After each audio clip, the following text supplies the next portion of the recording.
नमस्कार दोस्तों, मैं हूं श्रीधर। आप देख रहे हैं नेताजी डॉट लाइव। जैसा कि आप जानते हैं कि नेताजी डॉट लाइव के माध्यम से हमारी कोशिश होती है कि हम आपके पसंदीदा नेताओं के दिए गए वक्तव्य भाषण आप तक पहुंचाए, वो भी असंपादित। 3 महीनों में किए गए बड़े बड़े वायदों को पूरा कर चुके हैं, ऐसा कहना है मुख्यमंत्री विष्णुदेव साय का। जैसे कि प्रधानमंत्री आवास, किसानों को धान की राशि, महतारी वंदन योजना, पीएससी घोटाले की सीबीआई से जांच का आदेश, मोदी की गारंटी में कर्मचारियों की समस्या सुनने के लिए कमेटी का गठन और कर्मचारियों के 7वें वेतनमान में 4% की वृद्धि, 1 अप्रैल से वृद्धि का लागू होना। मुख्यमंत्री विष्णुदेव साय के नेतृत्व में छत्तीसगढ़ में भारतीय जनता पार्टी की सरकार ने 3 महीने पूर्ण कर लिए हैं और लोकसभा चुनाव भी द्वार पे हैं। कभी भी आचार संहिता लग सकती है। इसी कारण लगता है कि सरकार बहुत ही जल्दबाजी में है और लगातार वे योजनाओं को लागू कर रही है, लगातार बजट को पूर्ण करने की कोशिश कर रही है और ये भी कोशिश कर रही है कि जिस तरह से जिन वादों के साथ पिछली विधानसभा चुनाव में उन्होंने सफलता अर्जित की, वहीं पर मोदी की गारंटी के चलते 11 के 11 लोकसभा सीटों का भी उनका लक्ष्य साफ साफ दिखता है। आइए देखते हैं नेताजी डॉट लाइव में क्या कह रहे हैं छत्तीसगढ़ के मुख्यमंत्री विष्णुदेव साय। आज के प्रेस वार्ता में हमारे इलेक्ट्रॉनिक्स मीडिया एवं प्रिंट मीडिया के सभी बंधुओं का स्वागत है। जैसे आप सभी जानते हैं कि हमारी सरकार को अभी मात्र 3 महीने पूरे हुए हैं, लेकिन 3 महीने में ही मोदी की गारंटी में जो हमारी सरकार का छत्तीसगढ़ की जनता से वादा था, उसमें से कई बड़े बड़े वादे पूरे कर चुके हैं। 18 लाख प्रधानमंत्री आवास बनाने का निर्णय ले चुके हैं। 2 साल का धान का बकाया बोनस, 12 लाख से ज़्यादा किसानों का 3716 करोड़ रुपए दे चुके हैं। 21 क्विंटल प्रति एकड़ धान की खरीदी भी हुई है और 145 लाख मीट्रिक टन धान इस साल खरीदे हैं। 3100 रुपये प्रति क्विंटल धान का कीमत देने की बात हुई थी और जो अंतर की राशि है वो भी 24,72,000 से ज़्यादा किसानों का 13,320 करोड़ रुपया उनके खातों में पहुंचाने का काम किए हैं। महतारी वंदन योजना की भी बात हुई थी और 10 मार्च को 17,12,000 से ज़्यादा माता बहनों के खाते में 655 करोड़ रुपया से ज़्यादा एक महीने का एक किस्त भेजने का काम कर चुके हैं। आने वाले समय में प्रति महीना उनके खाते में 1,000 रुपया के हिसाब से जाएगा। पीएससी घोटाला को जांच के लिए सीबीआई को सौंप चुके हैं। तेंदुपत्ता का सीजन आ गया है तो तेंदुपत्ता भी इस साल 5,500 रुपये प्रति मानक बोरा के हिसाब से खरीदेंगे। इसका भी निर्णय हम लोगों ने ले लिया है और कुछ महत्वपूर्ण काम करने हैं जिसके लिए आप सब लोगों को यहाँ पर आमंत्रित किया गया है।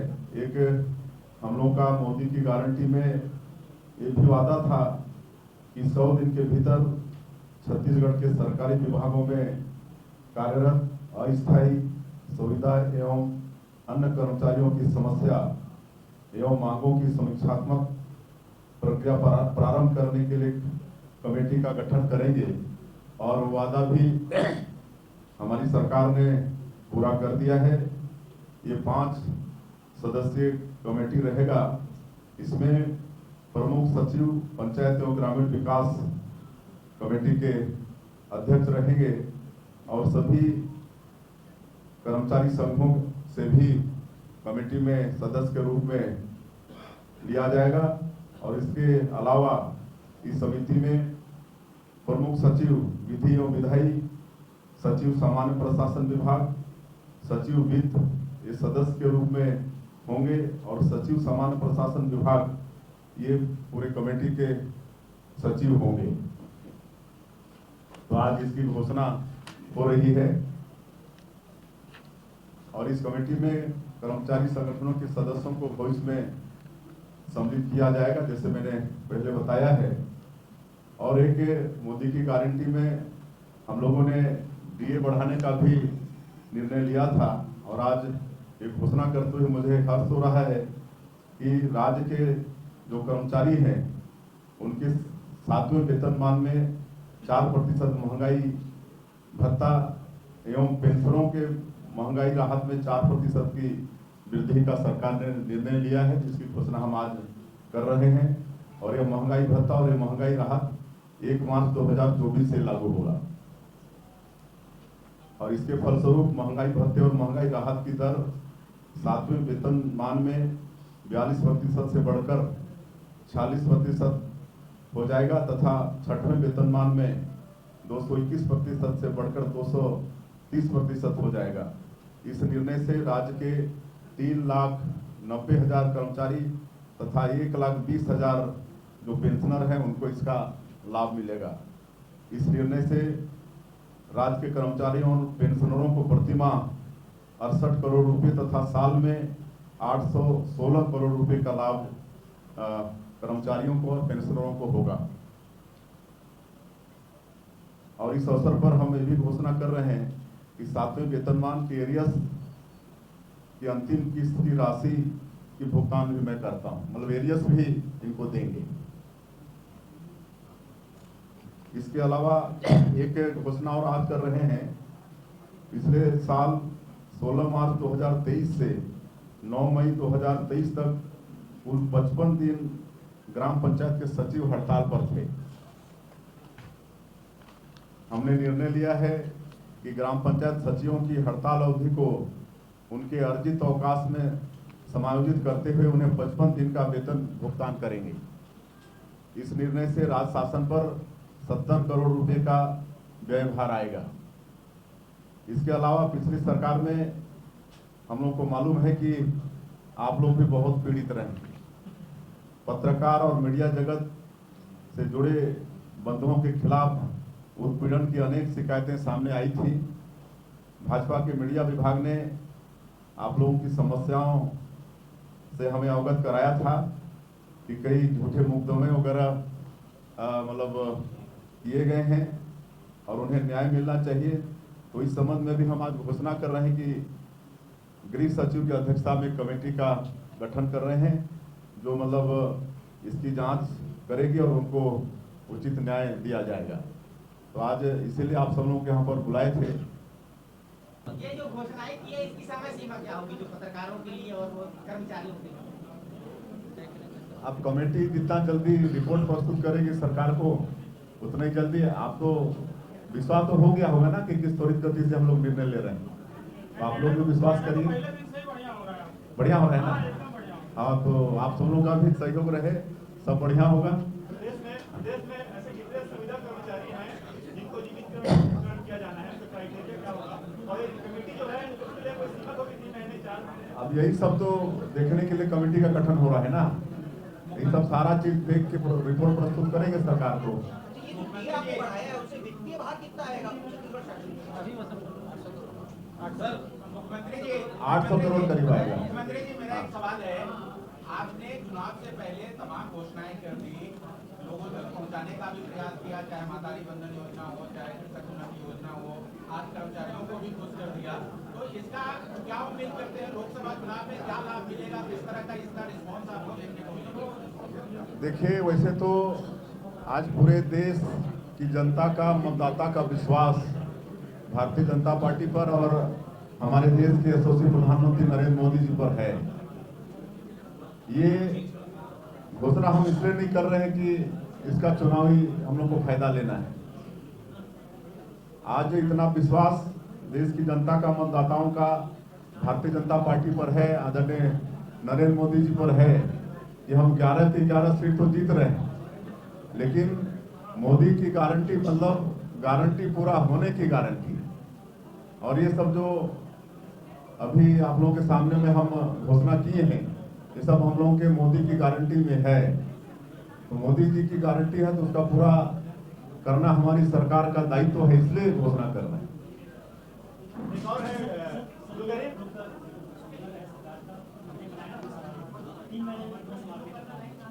ये तो आज आप भी जान रहे हैं कितना संवारे हैं। छत्तीसगढ़ राज्य का निर्माण श्रद्धेय अटल बिहारी वाजपेयी जी ने किया है, भारतीय जनता पार्टी ने किया है, तो हमने बना है तो हम ही संवारेंगे। आपने सुना क्या कह रहे थे छत्तीसगढ़ के वर्तमान मुख्यमंत्री विष्णु देसाई अपने 3 महीने के कार्यकाल और किए गए वादों को पूर्ण करने की स्थिति में और मोदी की गारंटी पर।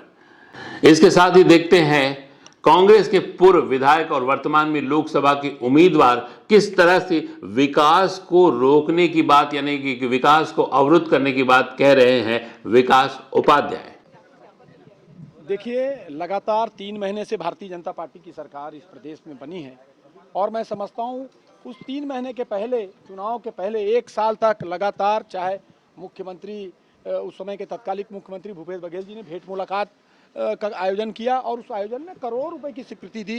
करोड़ों रुपए के काम जो जरूरत के काम थे, जो रायपुर राजधानी से लेकर मैं समझता हूँ आसपास रायपुर जिले के अंदर तमाम कामों को रोकने का काम, जिसमें बिजली विभाग का काम, खंबे ट्रांसफार्मर लगाने थे उसके काम, आंगनबाड़ी स्कूल भवनों के काम, रोड नाली सड़क के काम, पानी की पेयजल व्यवस्था, पानी पाइपलाइन का काम, गर्मी का समय आ रहा है, पानी की आवश्यकता थी। तमाम जनप्रतिनिधि, विधायक, पूर्व विधायक भी हैं, विधायक प्रत्याशी भी हैं, तमाम पार्षदगण हैं जो जनता की सहूलियत के अनुसार उनके डिमांड पर जो रोड नाली सड़क भवन, सामुदायिक भवन, सामाजिक भवन, अलग अलग तरीके से हम लोगों ने अलग अलग मद में पैसा अलग अलग डिपार्टमेंट से, चाहे नगरीय प्रशासन का विभाग हो, पीडब्ल्यूडी का विभाग हो, बिजली विभाग हो, अनुसूचित जाति जनजाति के अलग अलग विभाग से अलग अलग तरीके से पैसे में मदद ली और सरकार ने दिल खोलकर पैसा दिया।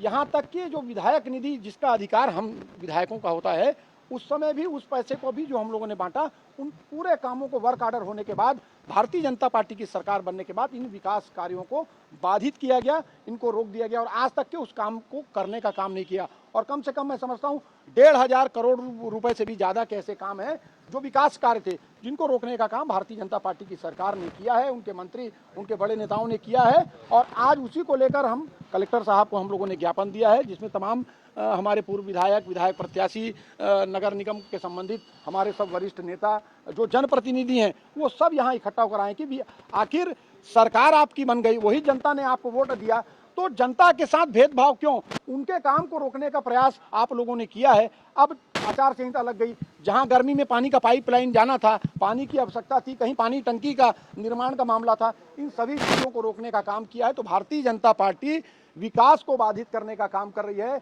और उसी को लेकर हम तमाम लोग यहाँ इकट्ठा हुए हैं और एक ज्ञापन हम लोगों ने दिया है। हमारे इस चैनल में बने रहने के लिए हमारे इस चैनल को लाइक करें, शेयर करें, सब्सक्राइब करें। नमस्कार।